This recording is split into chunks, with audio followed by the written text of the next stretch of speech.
Bayangkan sebuah desa yang setiap tahunnya diguyur dana hingga lebih dari 1 miliar rupiah. Secara logika, dengan uang sebanyak itu, kemiskinan pasti hilang. Infrastruktur mulus dan warganya hidup sejahtera dan rukun, bukan? Tapi, bagaimana jika saya katakan bahwa di lapangan realitanya tidak seindah matematika di atas kertas?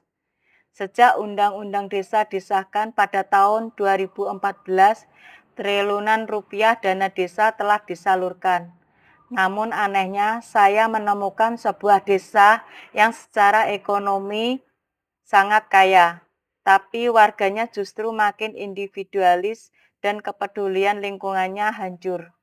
Di sisi lain, ada desa dengan anggaran paling kecil, tapi pembangunannya justru melesat jauh karena warganya sangat kompak. Fenomena inilah yang saya sebut sebagai the wealth paradox atau paradok kekayaan, bahwa uang ternyata bukan segalanya dalam membangun desa.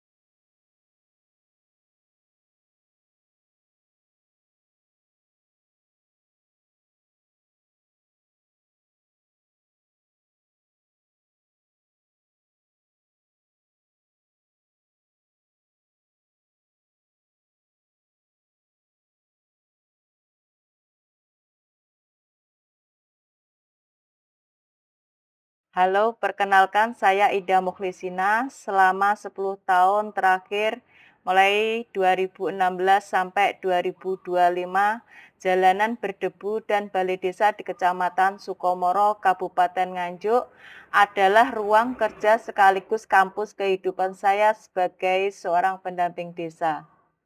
Berangkat dari kegelisahan dan pengalaman nyata tersebut, hari ini saya akan mempresentasikan hasil penelitian skripsi saya yang berjudul Modal Sosial dan Proses Pemberdayaan Masyarakat, Studi Kasus Pendamping Desa di Kecamatan Sukomoro, Kabupaten Nganjuk, Jawa Timur. Sebuah studi autoetnografi yang membedah apa yang sebenarnya terjadi di balik angka-angka pembangunan desa.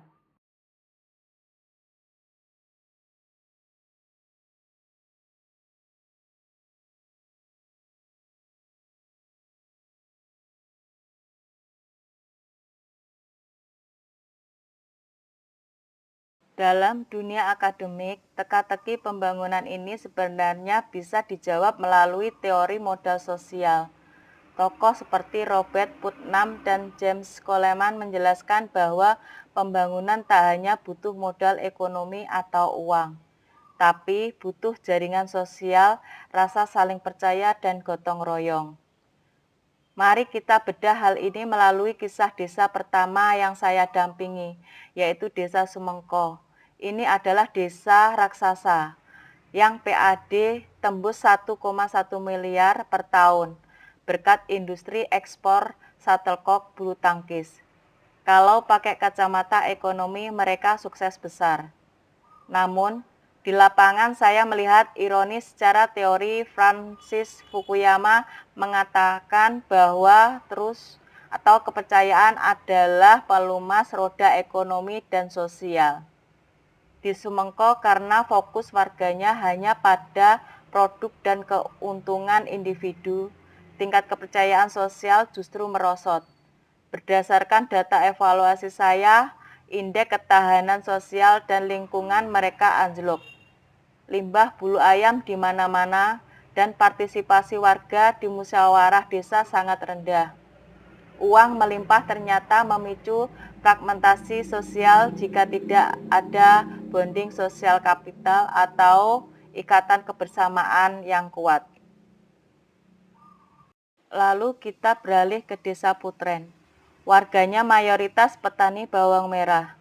Cerita unik terjadi saat pemerintah gencar menyuruh desa membuat BUMDes. Warga Putren desa tegas menolak. Awalnya saya pusing sebagai pendamping. Tapi ketika saya selami, ternyata mereka punya alasan luar biasa. Memilih mengandalkan koperasi tani informal yang sudah ada. Kenapa? Karena di sana ada kepercayaan murni antar warga. Menurut teori Bank Dunia tentang modal sosial, apa yang dilakukan Putren ini adalah bentuk penguatan bonding dan bisnis sosial kapital. Mereka membuktikan bahwa institusi formal tidak akan berjalan jika tidak ada terus hasilnya. Ekonomi mereka tumbuh luar biasa dan inklusif. Mereka tanpa BUMDes resmi.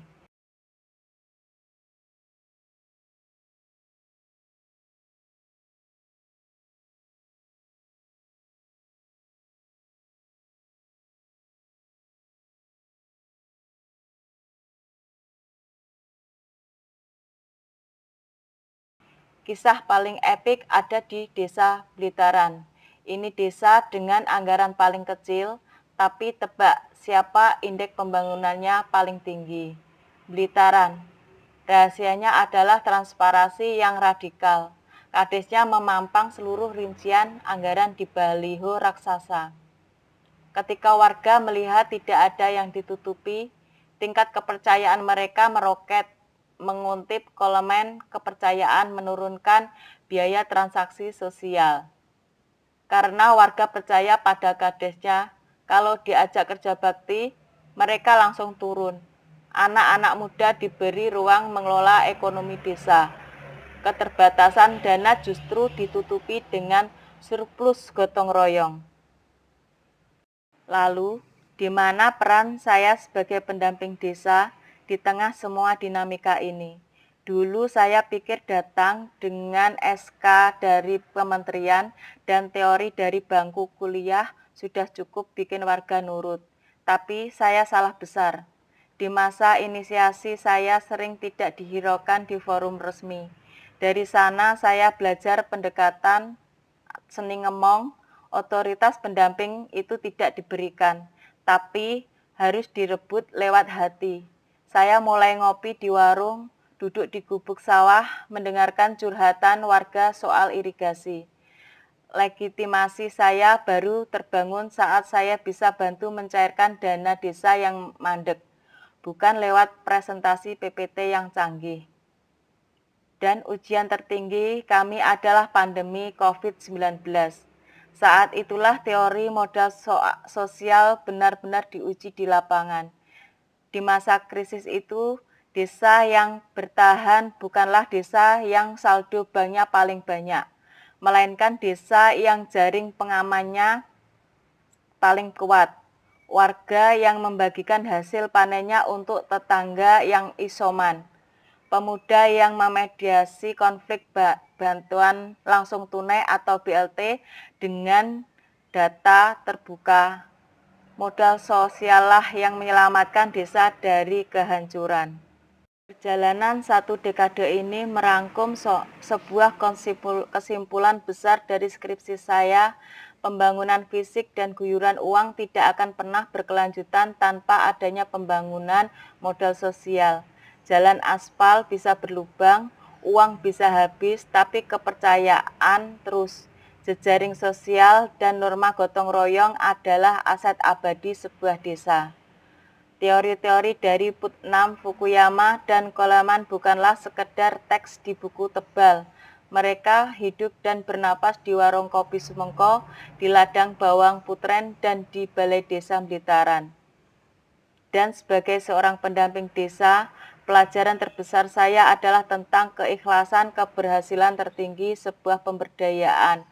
Mengutip pemikir seperti Paulo Freire, adalah ketika masyarakat itu sudah mandiri. Kesuksesan saya bukan diukur dari seberapa lama saya dibutuhkan, tapi seberapa cepat desa-desa ini bisa berjalan sendiri dan tidak lagi membutuhkan saya. Mari terus merawat modal sosial kita, karena desalah fondasi bangsa ini ditegakkan. Saya Ida Mukhlisina, terima kasih dan salam berdesa.